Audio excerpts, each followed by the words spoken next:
La Moukanazo, c'est vraiment que va salir l'idée. Mais n'a pas déjà payé ordre. Moukama? Bazo Kangabango. Na moni fils wana fils. Écoutez.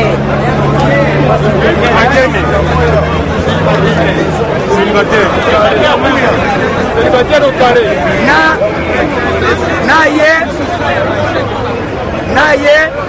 Na Mutombo Sylvain, na Jacquemin, balobi tokende toza permanence à IDPS.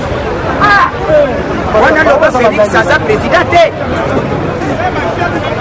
Mais nyonso oyo lokola peut-être balingai bazwa chance ya kozwa baposte na minito Faci atie ligne rouge. Effort!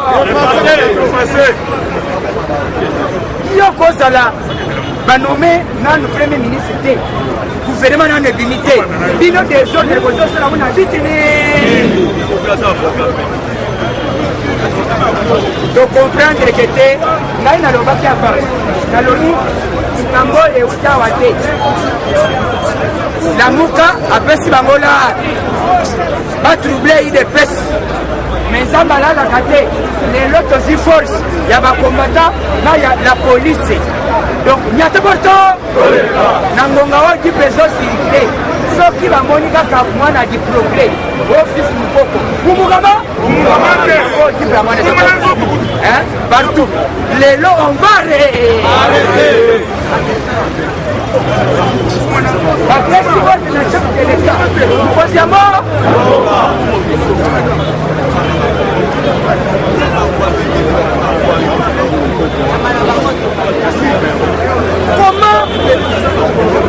comment bino bokosakana donc lelo bino bakozakoyaka koinfiltre ndenge sako bango tu bazokangama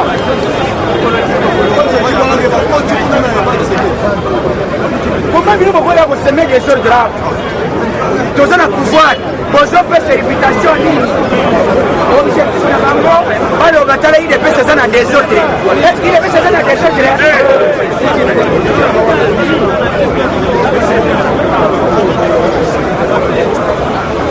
tolobi boye biso sikoyo tobani sikoyo disikola biso ndenge toyaka boye fuye ngai mpe nafuye eza boye te ndenge boyaka awa boye soki omoni moto akomi na langage akwataka hiérarchie ya parti yebe il faut discipline ko comment biso tona pouvoir ozowelela nini bongo bato oyo baza na cité c'est possible déjà à partir d'aujourd'hui bapesi ordre soki bamoni oyo na wenze wana omukama na mama na biloko d'abord biloko nyonso epazali butungu ndenge toza awa biso toza na posa Faci a réussir na manana eza boye te mais bango bapesi bango mission tokende transition na valante mokaba moto ayemete elise aza kosenga transition asenga table ronde tosengi ye boye akende na équateur akata nzete moko ya gaya abeta mpe nzete moko ekokoma uro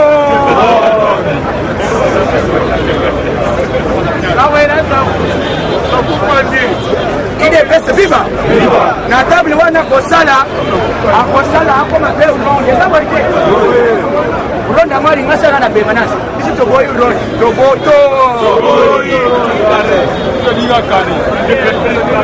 oh crise bazolikele biso crise oh crise ya musiko moto apike crise awa azawa oh bapike na IDPS ya crise ezali lamuka oyo bino bato ya lamuka kokolonga biso lokola baeshue na plan na bango na tumi ya longo na lamuka yango badebloke mbongo balobi Jacquemin koesunga biso na mutombo muyibi taliboma mutombo azaka ya IDPS te bapesi ordre na chef de l'État tout à l'heure oyo nyonso akosala o erreur azwa bayebi ba identité bandako na bango. On va aller arrêter tout le monde. Donc badi besoin ya koya. Il est bête viva. Balobi ki pela na wana.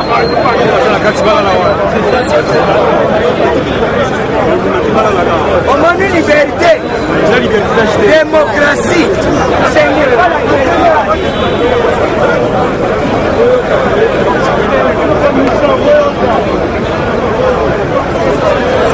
Il est presque viva. Dossier Zaliawa. Dossier Zaliawa. Yebake. Tant que biso toza na pouvoir, banguna bazo sepelate.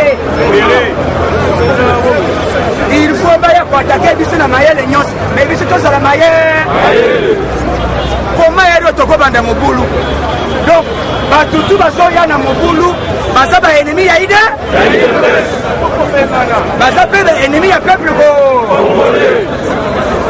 Puisque bazo linga ba seme sécurité, ba le bakete, moyen de investir les attaques, dans la idée que c'est un trésor qui est mboka ezali na crise. Est-ce que crise c'est na Congo? Fayulu azali Congolais te. Fayulu aza babota ye na gungu. Tango babota ye baye kolongola ye batie ye ayawu na Kinshasa akomi kotanga. Balobi papa ya Fayulu na Kikongo bazali kobenga ye papa Mali. Papa Mali cela veut dire papa moko azali timide.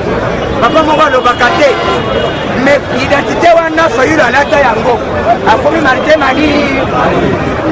Matidi eza Mali puisque papa wana papa Martin Fayulu jamais azala Congolais. Bazali batu oyo bauta na Sénégal depuis kala.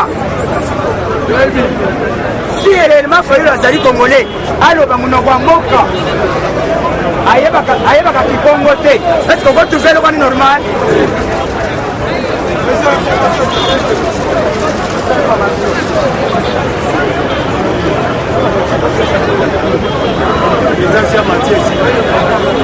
Il est presque vivant. Il faut pas nommer Premier ministre. Mais Premier ministre a nommé président Linga Kende d'ici samedi à Israël. Mais avant de voyager, il faut pas nommer Premier ministre. Premier ministre va nommer les bains à la Congo. Yango Yoki, j'ai changé. Bakomi Kolela, Batutu, on va disqualifier dans la liste à Félix Tshisekedi. Puisque Moutazo signé dans mon goût, na y des presse. Mais ça, j'ai mal que quand Yango Bazo y nae.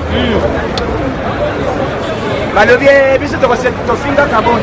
Bon, faut mettre dans ma kéré la lumba. Parce que bon kabonde la lumba, zo senga congrès. Congrès pour tout ça, la zo senga combien d'années? C'est la 5 ans. C'est après 5 ans, nous avons fait un congrès. Mais le congrès, nous avons fait déjà que jamais pas pour l'État. Nous avons fait un congrès. Le Premier ministre, nous avons fait un Manassem. Le Manassem est comme il faut, on est Nabini. Oyo basila le biote bakanga e olenga lebite boti kae mala moko ordre e uti e pas chef de l'État alobiti kae ti yokaso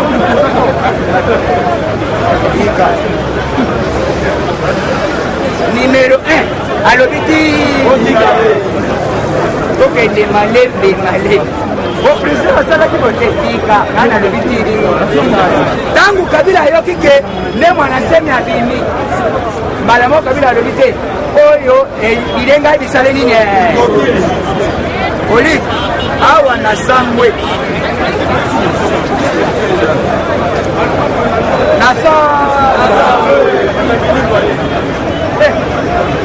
ne Mwanasemi libanda donc na minute oyo bandeko bazomona bapoint puisque poyeba ke fecha asali nini na 100 jours sur plan politique tous les détenus politiques libanda et puis des crispations bazali kosenga Katumbi alobi te nakomi l'homme libre et puis bakatanga babisaki katuni boye avant oya toyoka nini alobi na ndimi nalongwela muka nazali président na muka mais yo nde kati oza chef de l'État batuni mpona foyer alobi te foyer arrêté po tuna vérité desili ye moko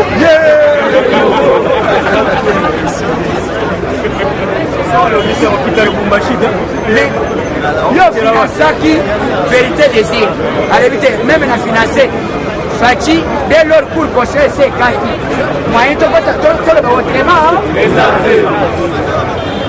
yango moni dossier ezali awa donc congolais nyonso objectif na biso ezali que le peuple d'abord misaleme yango société ezoyakala mingi te basi basali baliste nyonso président azodébloqué babudget na chaque axe oyo axe ministériel ya finance oyo ezali pour le budget mpona économie oyo ezali mpona enseignement na axe nyonso budget ezobima ande donc dès lors gouvernement ezobima faci akolakba te na minute oyo bato ya social nani babengani ministère ya affaires sociales oyebi eloko ezali awa bato tu ya chef oyo balalaka na ville oyo balalaka na bawenzeweze kasi bapesika songo ordre lokota bango nyonso ande koboma te bakende na katamba na kanyamaka tozala confiance ya politique comme eza mosusu bacombattant to bapolicier bakangi Sakina Chabani Mutombo Mukoko awa di progrès après plénière toke kula ndako wana bati eza wana ebele faut to protéger ndako oyo mana yo tozumisala te avec Kabuya egen tozomisala ne peut être vivant. Eshima, votre magazine qui bat au rythme de l'actualité. Une réponse à vos besoins en information, un éclairage dans divers domaines. Impartial, documenté, instructif. Eshima au cœur de l'info. Retrouvez la nouvelle édition. Exclusivité. Félix Antoine Tshisekedi, 100 jours pour séduire, alors que son élection historique à la tête de la RDC n'arrête d'éblouir. Le président de la République, Félix Antoine Tshisekedi, décide de mettre le bouchée double en présentant son cheval de bataille pour les 100 jours de son quinquennat. Infrastructure, santé, éducation et le bien-être social. Félix Tshisekedi, plus que jamais au chevet du Congolais. Analyse. Félix Tshisekedi, mieux qu'un équilibriste, un rassembleur politique. Luc Gérard Niafé, l'investisseur de renom qui a tout laissé pour servir la nation. Néhémie Moulania, l'homme, le mythe, l'immutabilité. Découverte. Denise Nyakeru Tshisekedi, la touche maternelle d'une femme de conviction. Valérie Kabamba Rouvounangiza, chef d'entreprise promoteuse. Nation. Jean Bosco Kayumbo impulse les renouveaux de la SNEL. Focus, Prince Kokola, Kantitima, une intégrité et un nationalisme sans tâche. CNSS, Agnès Mouad Nawej milite pour l'appropriation de la nouvelle loi sur les prestations sociales. Dossier Eshima, droit de la femme, le combat permanent. Politique, Fofo Kondi, un passionné de la jeunesse à l'Assemblée nationale. Coalition Cash FCC, pénible décollage. Économie, code minier, l'héritage qui divise. Retrouvez l'intégralité du magazine Eshima dans les kiosques. Eshima Magazine, un nouveau standard d'information.